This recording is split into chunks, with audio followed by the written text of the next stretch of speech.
Good morning, everybody. Welcome. It is Friday. Time for another episode of Trucker Money, number 38.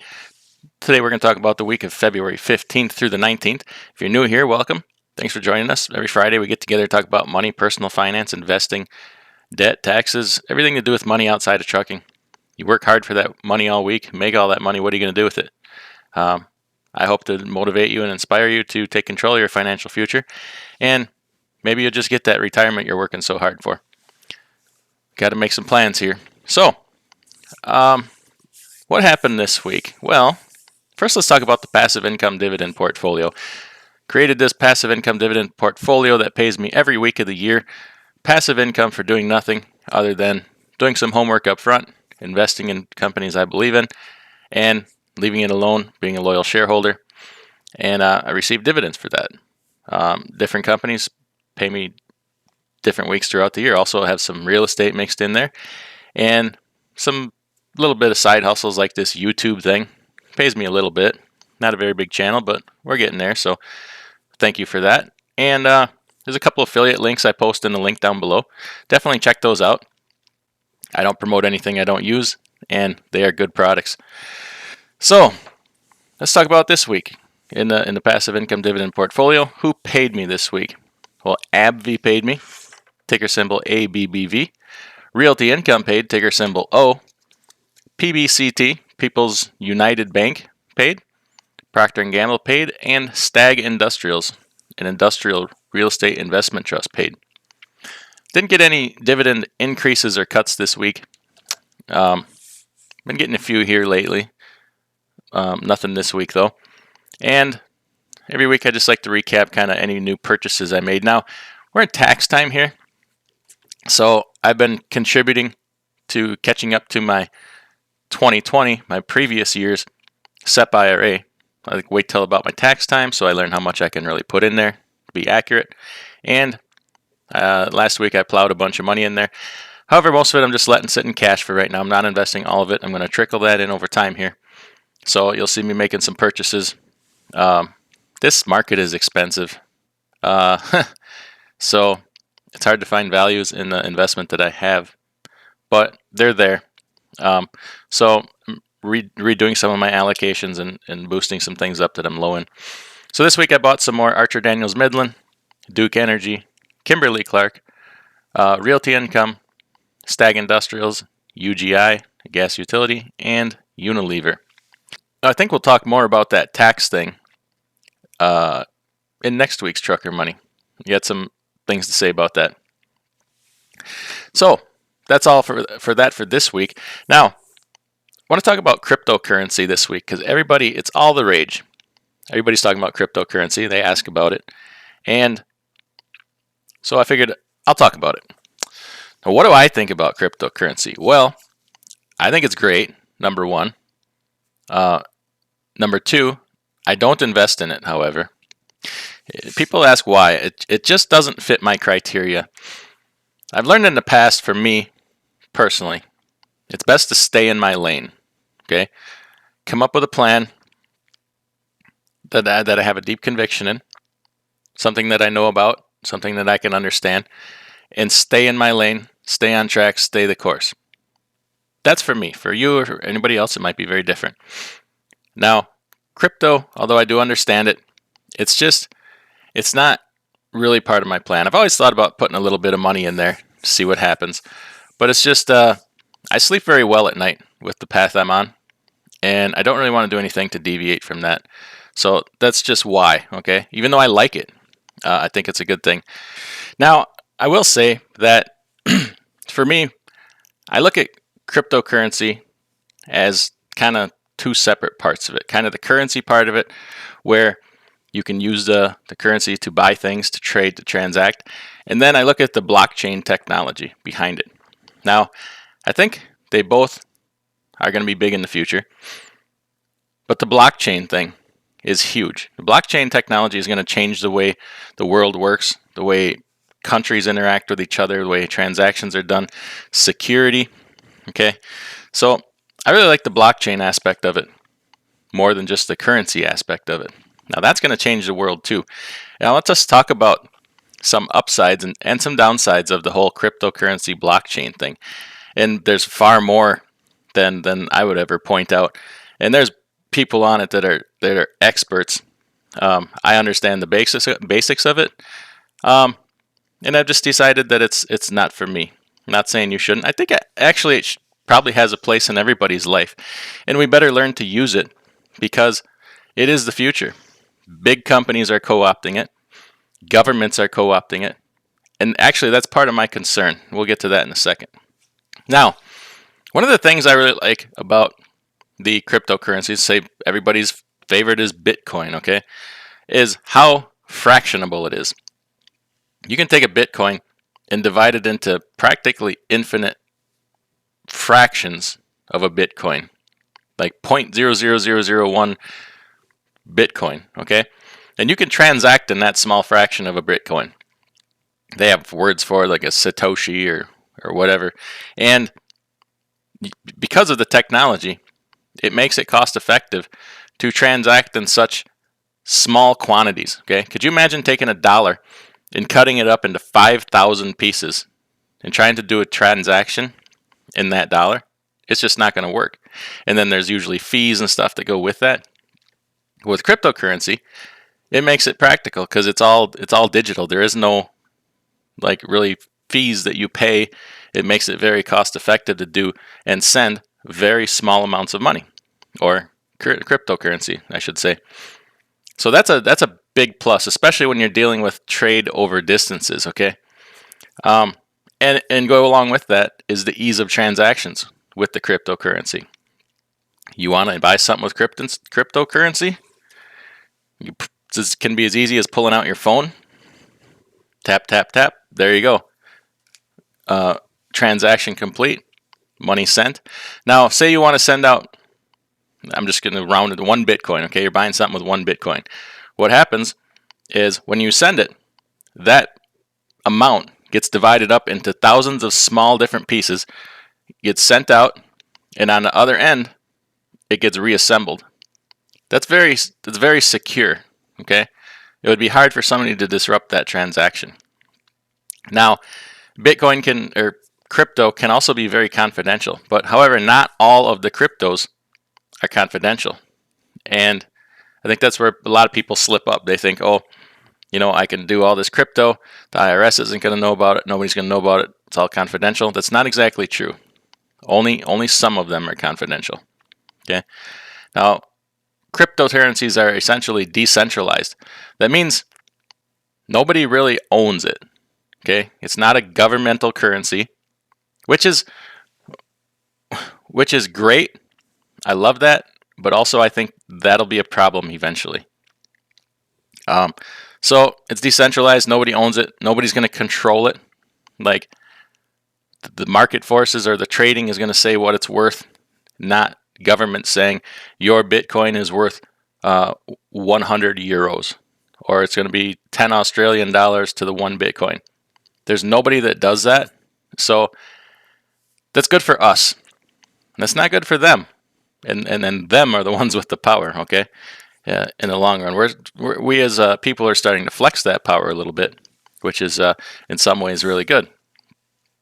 Now, the cryptocurrencies are going to make it easier for international trade, like large financial institutions like Goldman Sachs, JP Morgan, Visa, MasterCard. They are starting to do international transactions using blockchain technology. Okay, so the big boys are getting into this, and that's going to make it more commonly used, more widely accepted and available. So that's a good thing. You're starting to see some retailers and different places online accept crypto as payment. So it's becoming more widely accessible and usable. Now, I can't speak for every cryptocurrency, but as far as I know, most of them have very low or practically non-existent fees. So if I go to my local bank and I want to wire $10,000 to my friend in Japan, it's going to cost me dearly. That transaction is going to be a lot of money. Okay, probably a couple $100 for an international wire transfer. Maybe not quite that much, but you know what I'm saying. However, if I get my friend in Japan on the phone, and then I go into my crypto wallet, and I say I send X amount of Bitcoin to my friend in Japan, bada bing, bada boom, done. You're not really going to pay anything for that, okay? And if you do, then it's going to be just an insignificant fraction of an amount. And that's a big deal. That's part of the way it's going to change our world. It's going to increase and make more readily available long distance trade and just exchange of money in general. Now, here's one thing that I really like about cryptocurrency. One of my favorite things is there's no third party. Okay? I'm a big fan of my right to transact with you with no middleman, no person involved. So, say right now, if you and I would have a interaction with each other, okay? But some third party deemed that interaction to be illegal or something that they didn't like. Say, I don't know, the United States government. And how do I want to say this? So if I transacted with you this activity that somebody deemed not to be cool, and I used their currency to do it, the third party's currency to do it, which would be the US dollar, they can come and interject in that transaction and say, you're using our currency for something that we don't like, and therefore we're going to interfere in your transaction and try to probably lock one or both of you in a metal cage and have men with guns watch over you, or we're going to fine you, or we're going to do whatever we want to do to you because you involved us as a third party by using our currency. With cryptocurrency, there is no third party in your transaction. It's a person-to-person transaction, such in the way that if I walked up to you and handed you a bag of carrots and you handed me a pair of blue jeans, that's a person-to-person transaction. So no third parties involved to interfere in that matter. And that's may seem insignificant, but it would mean a lot to me. I like that feature. With a lot of cryptocurrencies, they're very secure, so the transaction cannot be undone. So once you would send that payment to somebody, somebody cannot come and skim money off of that, and the party on the other end could say, they could send you your item, whatever you paid for, and you can't go back and undo the transaction. So it's kind of a fair trade type thing. That's kind of nice. Not like if I sent money through Bank of America to you, and then you provided the service, I could go to Bank of America and say, let's just undo that transaction. I don't like what happened here. I'm going to report it as fraud. You can't really do that with a cryptocurrency, at least not any of the ones that I know of. Now I could be wrong on that, but I don't think that I am. Now let's talk about some of the downsides that I see about cryptocurrency. Okay, number one is scalability, I would call it. So with the cryptocurrencies and the blockchain technology, like I said, big companies are starting to get involved in this. One of the biggest is Visa. Okay, so these companies are actually starting to come up with their own digital platforms, digital tokens, if you call them, or I suppose maybe you could call them cryptocurrencies. They're not exactly, but so who has more power to, in the long run, scale this into a bigger thing? And because with Bitcoin, there's only so many Bitcoins that will ever exist. I'm sure you've heard about that. That's part of what makes it more perceived as valuable, that there's only so many will ever exist. So Visa does not have to abide by those rules. They'll make whatever rules they want, and then you'll get other companies, MasterCard and such, getting into it. So when it comes to needing to do bigger transactions, say large companies want to get involved in this, they're not going to go to Bitcoin. They're going to go to a company like Visa or a company like Goldman Sachs or JP Morgan. So eventually, when this thing gets big and the world starts to change, there's going to be competition in this space. And that's going to create some unforeseen circumstances and problems. And who has the ability to scale this bigger, Bitcoin or Visa? Now, Bitcoin, I suppose, I don't know. Nobody even really knows who owns it. There's rumors of this, some guy, whatever, but how are they going to change the rules to make more Bitcoin available? And what's going to happen when they do? That would devalue the Bitcoin. Visa can come along and just say, okay, you want to send $50 billion overnight to Kuala Lumpur? Here you go. Transfer your money here, and here we'll give you this token. We'll send it as blockchain. It'll get disassembled, reassembled over there, complete. Will we be able to do that with some of these cryptos and the smaller ones? I don't necessarily know that we will. I don't know that we won't. But when this thing gets bigger, as it gets bigger, it's going to change and evolve. And that's just one way. Another thing is the cybersecurity thing. You see people, I'm sure you most recently heard this story of this guy that bought these Bitcoin like 20 some years ago. His account is worth something like $200 million, and he's locked out of it because he forgot his password. Well, forgetting your password is one thing. Another thing is if your wallet gets hacked. I'm sure you heard a while back, I think Coinbase is a popular crypto wallet. They got hacked. People lost their money. So I don't know. It's your account, your wallets can get hacked. There's always constantly evolving security with that. But this is just yet another reason why I don't do it, because I personally can't keep up to that. Other people can. Like I've said many times in the past, like I'm an analog guy. It's the digital world is passing me by, and I'm quite okay with that. That doesn't mean it's bad. That's just my opinion. One of the biggest things with the cryptos, especially Bitcoin, is volatility. This is probably going to upset some people, but I don't see crypto as an investment. It's pure speculation. It's one of the most risky things that you can do. And that's the reality. This thing can go up $1,000, down $1,000 in a matter of hours. It can go from, and it's run up the real big highs when people were taking second mortgages on their houses, and then crashed. The markets do that too, but this thing can happen really, really fast. Anyway, I can sit down, I can take a rental property, okay, talking about staying in my lane. I can take a rental property.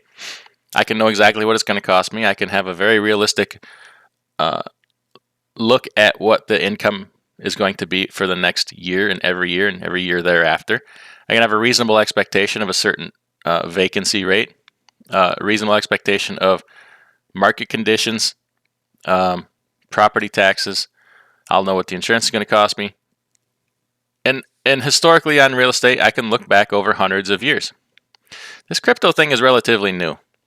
Okay, it's nearly impossible to have any realistic expectations based on anything other than the fact that, oh, this thing is going to be huge. This is the future. This is going to blow up. There are so many other things that I can take and look at and say, okay, I can sit down with a Home Depot stock, which I do not own, and I can go look at the past history.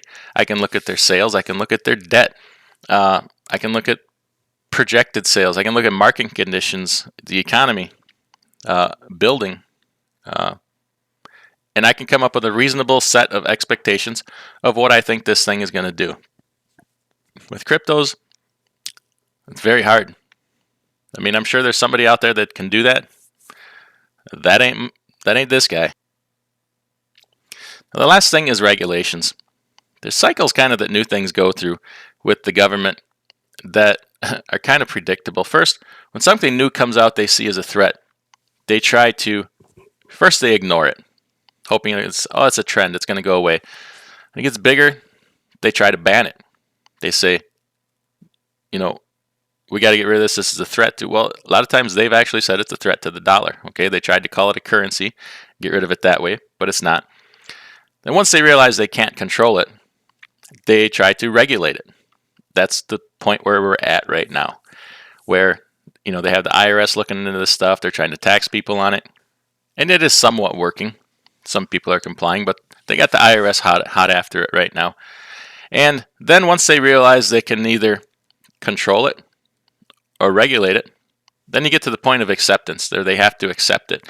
And when they get to the point where they accept things, they start to try to co-opt them. So we're kind of transitioning into that point right now where bigger businesses like Visa, some of these financial institutions, are trying to co-opt this technology. And that's going to be an interesting phase, because then there's going to be competition for cryptos like Bitcoin and Litecoin and all these, because you're going to compete with people like Visa for the space. And I just question who can do it better, who's going to win. And past history has shown that typically companies like that win. Now, this thing is very decentralized, so they don't have to go in and take it over, but they can improve on it. They have the resources. They have billions of dollars to throw at this space to try to own the space. And it's going to be interesting. So, although I believe in the technology, I believe it is the future, it's just not for me. But once again, I encourage you to do your own homework, and hey, if you think it, be reasonable about it. Just like with anything else, I personally would never throw more than a certain percentage of my disposable income at it. I don't know. Also learn from history. I don't know if people remember, I don't know, what was it, about 10 years ago or so when Bitcoin was hot? When we got to the end of the cycle, people are taking out second mortgages, borrowing money, wiping out their 401ks to go buy Bitcoin. Well, all these things start to happen at the end of a cycle. So watch for that, and please don't do that. Measure the level of risk and act accordingly, and always, seek advice on these things. So anyway, that's just my thoughts on crypto and Bitcoin and stuff. Not saying they should be yours. Definitely do what you want to do. It's your money, but put some thought into it.